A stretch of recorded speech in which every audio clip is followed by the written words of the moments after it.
Les aliments sont de grosses substances qui sont coupées en petites substances appelées nutriments lors de la digestion. Dans les organes, le dioxygène et les nutriments agissent entre eux pour libérer de l'énergie qui sert à faire fonctionner les organes.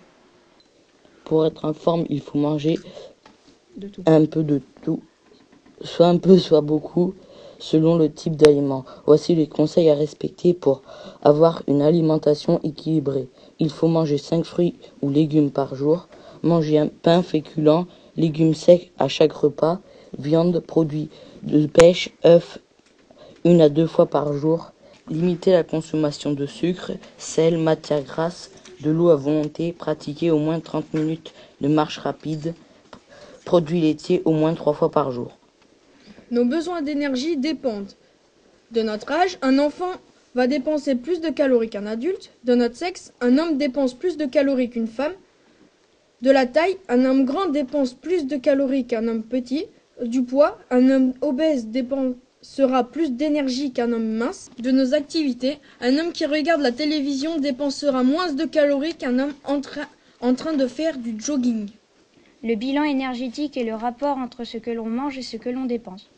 Un bilan équilibré, c'est ce que l'on mange par rapport à ce que l'on va dépenser dans la journée. Exemple, si on regarde la télé, on dépense moins d'énergie, donc on doit manger moins que si on faisait un jogging. Un bilan déséquilibré, c'est quand on mange trop ou pas assez en fonction des activités que l'on fait. Exemple, si on mange trop et que l'on va regarder à la télé toute la journée, on va dépenser moins d'énergie, donc on a plus de risques de devenir obèse. En moyenne, un être humain a besoin d'au moins 2000 calories par jour pour être en bonne santé.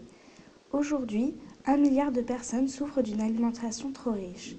Il y a plus de 20 millions de Français en surpoids ou victimes d'obésité, c'est-à-dire 33% de la population française. Maintenant, parlons des maladies cardiovasculaires. Les maladies cardiovasculaires sont provoquées par une plaque graisseuse appelée cholestérol. Cette plaque graisseuse se dépose dans la paroi de l'artère.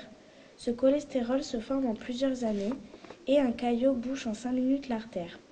Les maladies provoquées sont un infarctus et l'AVC, accident vasculaire cérébral. Chaque année, près de 180 000 personnes décèdent de maladies cardiovasculaires. Une personne anorexique se voit grosse alors qu'elle ne l'est pas. Elle s'empêche de manger. Ce problème vient du cerveau qui lui donne une mauvaise image d'elle. Dans des cas très graves, les conséquences de l'anorexie peuvent provoquer la détérioration des organes vitaux comme le cœur ou le cerveau. L'anorexie provoque des complications parfois mortelles, dont le suicide ou la dénutrition. Une personne sous-alimentée est une personne qui n'a pas assez d'alimentation pour vivre normalement.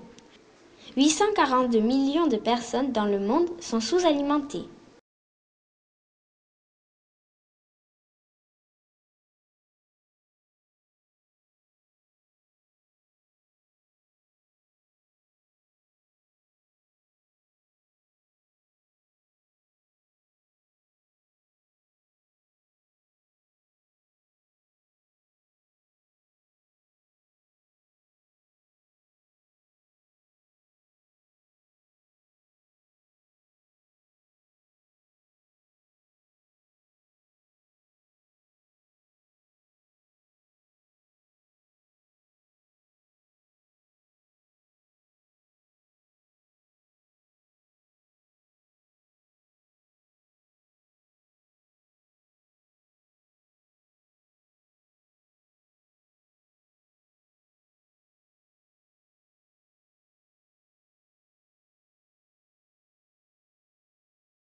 « 842 millions de personnes dans le monde sont sous-alimentées.